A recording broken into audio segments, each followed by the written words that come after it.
waking up in the middle of the night and thinking, you know, what am I going to do? I'm going to run out of stuff to do.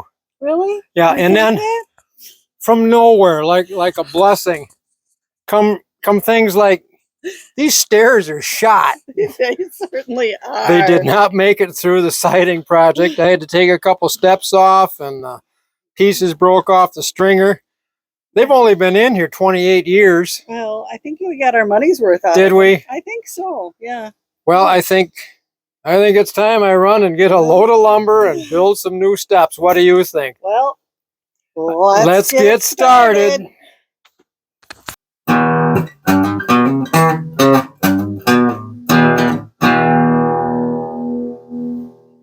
Welcome to part one of a three-part series on building these deck stairs. I was going to make one video, but it would have been too long, so I've broken it into three parts, and today we're going to focus on getting the stringers measured out and cut and ready to install. With most of the other house projects caught up, it's now high time I take care of replacing this set of stairs on the deck. It's in pretty rough shape, and as noted before, the steps are gone on the top because the stringer broke. It's just that old, and treated lumber didn't hold up that well. I've got a load of lumber up in the truck that I got the other day, so I'm ready to start cutting stringers. I've made steps before. It's not the easiest process. You've got to be pretty precise when you're cutting the stringers. I haven't built a set of steps for over 25 years since I built this set of steps inside the house when I remodeled. Hopefully I can remember how to do it. At least with this one, I've got a pattern. I'm essentially going to recreate what I have here, so I can take the measurements off from this, except one change. This slab is always sloped down, so I've got to make this far one and this center one higher than they are currently so that I'm level across here. That'll be the only change, and that'll be pretty easy to incorporate. You're also going to need good tools when you're building the stairs. It's going to start with a couple of really good squares. One of them set up with brass stair gauges to make sure you get accurate marks when you cut the stringers. You're going to need some paper and a good sharp pencil to do some calculating. And of course, you're going to need a couple of good saws. You're going to need a skill saw to make the main cuts in the stringer, as it happens to be a 24-tooth carbide tip blade for that, and then you'll finish the cut on each of those stringers with a jigsaw with a good sharp blade on it. And of course, you want hearing protection whenever you're going to be using a saw, because they can be noisy. So that's the material, and these are the basic tools that you will need for your stair project. I have one of the 2x10s from the pile up here on the sawhorses. I checked it for cupping. I checked it to see if there's a crown. And the way the grain runs on this, I didn't see any of that. So it doesn't make really much difference which side I start on. It's pretty flat. So with that, I started to mark things up just to lay them out ahead of time to get a feel for where stuff was going to be. And we'll talk a little bit about how I came up with that. Now, there are a lot of calculators out there and a lot of books and a lot of videos on how to determine the tread height and depth on your stringer before you cut it. But you have to know the total run of the stairs away from the building and the total rise, the height of the stairs at the highest point where it attaches to the deck or the building or wherever you're putting these stairs. So that's a pretty straightforward calculation. With a 70-inch run and a 48-inch rise, what I did was take the 48-inch rise with a general target of about a 7-inch rise for each step.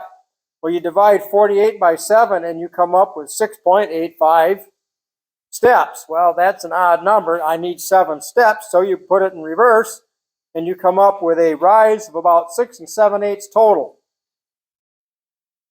You come up with a 70-inch run, dividing it by a 10-inch target. You divide that, 70 inches by 10, and you get 7 steps. Well, 70 inches divided by 7 is a 10-inch run. So we come out even on that one. So I've got a 10-inch run, this tread depth, and the tread height 6 7/8 inches. So that's where I set the guides on my square, so I can go right down the line and mark those consistently. Just line it up where one ends and then draw your mark. Now, you need to find your first step. So what you do typically is you start at the far edge, line your square up, hold it up tight, and then draw your mark.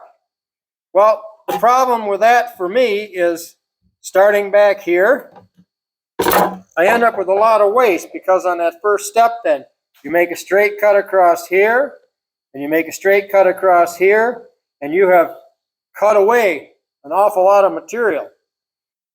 To eliminate that waste, I move those first cuts back to the edge of the board. And the way I do that is I take a square so that I know I am lined up properly and I get the distance from the edge of the board to where that intersection point is for the 10-inch tread depth. The 6 7/8 rise height is 4 inches back, so I know I need to move this mark back 4 inches. If I measure, this is 12 1/8 inches out to this point. Take off 4 and I've got 8 1/8 inches. So I mark that at 8 1/8. Take my other square that doesn't have the clamps on it. Line up on these two lines and draw the new line for the tread, and that comes to 10 inches. And now I'm going to scribble through the old line so I don't cut it by mistake. I need this line here now to make that cut. So I take the other square and line up on these lines. Get a square mark, and at this point at the end, draw a line there. And now I'm only cutting off this little bit and this little bit. And I can continue marking my treads now from this point. Okay, we go back to the square with the gauge. Tread gauge is on it. Get lined back up at my point. This is my new start point. Draw my next tread line. And just keep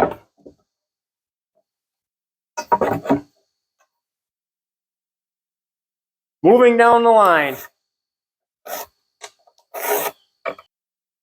I made the cut marks for all 7 steps on this stringer. The stringer that goes on the inside towards the house where the ground, as you recall, is higher. And I have to make an adjustment now at the bottom of that stringer for that difference in height. And I'm trying to hold the actual 6 7/8 full step height on the outside where the concrete is lowest and have it be shortest right next to the house where people are less likely to step. To do that, I have to, of course, make deductions. First of all, if we were to hold that full height here, we have to allow for the stair tread thickness, which is 1 inch and 3/16. So I've done that. So if I were making a full one, I would be making a cut that was a height here of 5 11/16 inches. However, that'll be on the outside stringer. The inside stringer that I'm making right now, and this happens to be the one that's less attractive. It's got a couple more knots in it, so I want it to the inside. Otherwise, it's just fine. It's just an appearance issue with this stringer.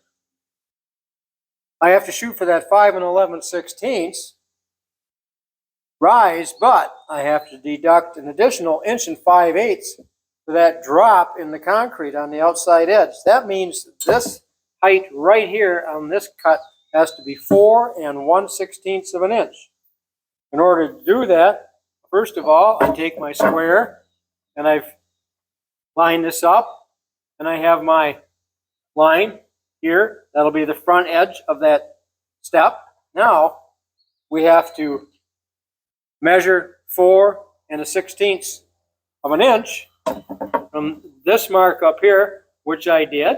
So I've got 4 1/16 of an inch marked right down here. Now I'm going to take my square along this line here that I made with the other square, off from that mark and off of this line. And that gives me the line for the cut on that bottom to make that come out correctly. Now I'll just close that line right here. So this will be the inside stringer, allowing for the tread depth here to have the correct height and to adjust for the drop in elevation going to the outside. It's a new day, and we're going to cut the stringer I marked up. We're going to make the initial cuts with a skill saw, cutting just outside of the line to hold our dimension. And when we get to the intersection points of each step, the blade will stop right at the top of that cut. And then we'll do that all the way down. And then to finish up, we'll take the jigsaw and make that final little cut to take these triangles out. As always, hearing protection.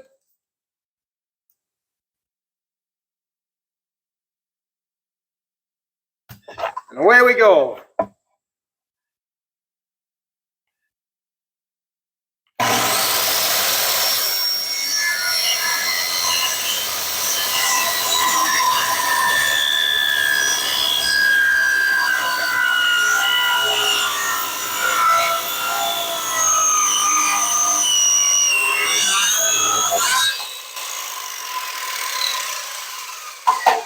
Got the first cut made. One of the things you always got to be careful with when you're making shortcuts like this is you don't have a lot to rest the saw on, is make sure you keep that saw level so you get a nice straight 90-degree angle off the face of the board.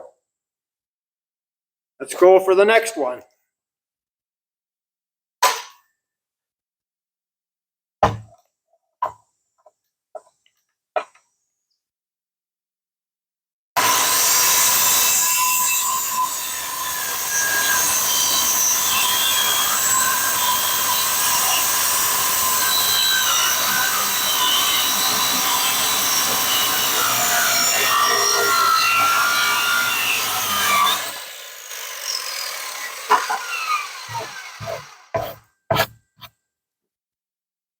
There's our first tread, and where the stringer will attach to the building. Let's keep going here. And remember, as you alternate cuts, where you follow the mark varies too, because you got to keep the blade to the outside of this line. So I have to move the saw over roughly 1/8 of an inch from that mark, so I get the saw cut in the right spot.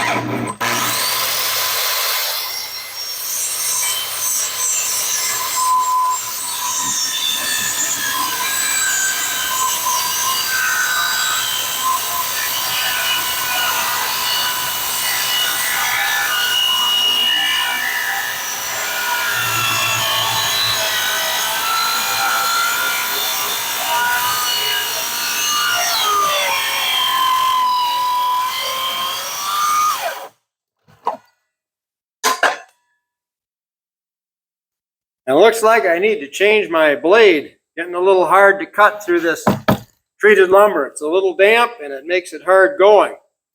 Here's a little hint for storing saw blades. I've got an old metal file box, and in it I store extra blades for the table saw, the miter saw, and for the skill saw. keeps them all in one place, keeps them in good shape. I've got them divided with foam and pieces of cardboard. It's worked great for me. Easy to move around. Just thought you might be interested in that. I've made a couple more main cuts with the skill saw, and now we're going to take these little blocks out with a jigsaw.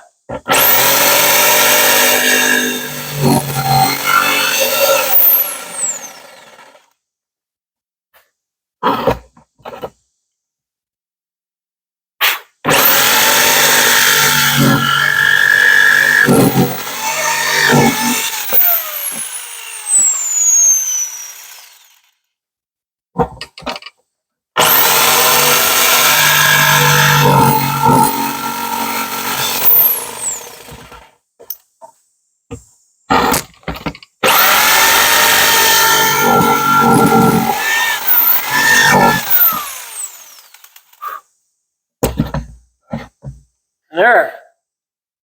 We've got 3 steps cut and a couple of rises.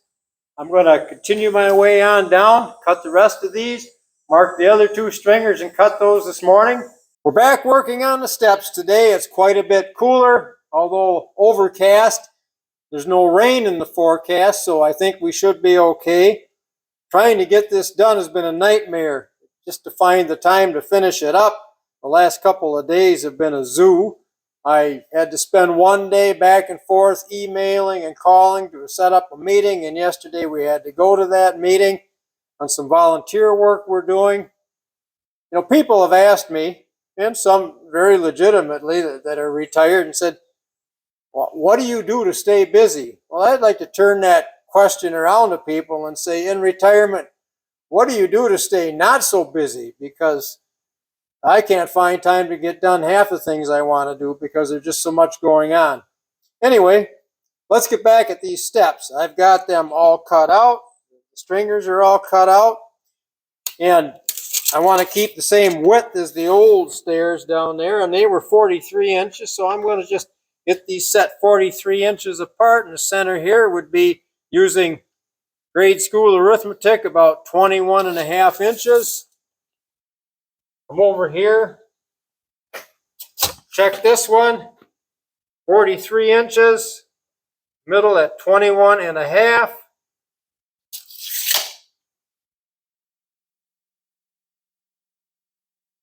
I've always found arithmetic to be useful. I'm glad I learned it. At any rate, I've got to now cut a treated 2x4, 43 inches long, to lay in these notches, and I'm going to fasten it with screws to secure it, and that's going to be what I use to tie this into the deck framing, hold the stairs in place, and I'm going to put a temporary sacrificial board down here to maintain the spacing at the bottom while I move this thing and get it set up before I can start putting the stair steps on. Okay, I cut a piece of treated 2x4 to 43-inch width that I need, and I've lined up the 2 side pieces with the ends here and found the center point for the center stringer to secure that. And again, evidence that you can never have too many quick clamps when you're trying to do work like this. I'm going to take my precision alignment tool, custom built, and make sure that we are flush. This was out just a hair, so putting this block against there and tapping it brings these sides flush.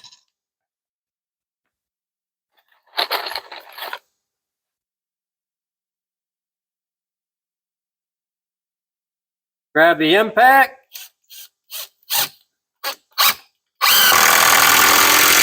And drive that in. And just watch the moisture shoot out of the 2x4. It's amazing how wet this lumber is when you get it. It was a treat to cut. I'm going to go ahead and fasten the other 2 on, lined up with the marks, and then we'll put that board on the bottom and secure that. I've got a spacer board clamped on here, the center mark. The center mark lined up with the center mark on this center stringer. I'm just going to drive a screw in now. And I have that board just high enough that later I can get underneath and take it off, yet it's low enough that's going to keep things spaced properly at the bottom.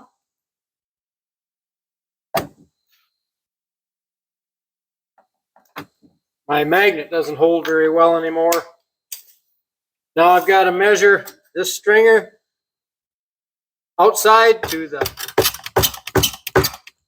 center line there. I'm still pretty close to my 43 inches. I'm at 43 inches, and they're both lined up off from center. We'll get the other two screws put in.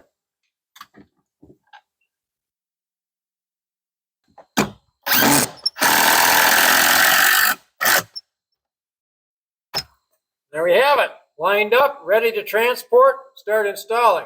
Now I'm going to deconstruct the old steps, get that post off for the railing, bring it up here, make the cuts for a notch where it attaches to the bottom of the stringer, and we will be ready to start installing.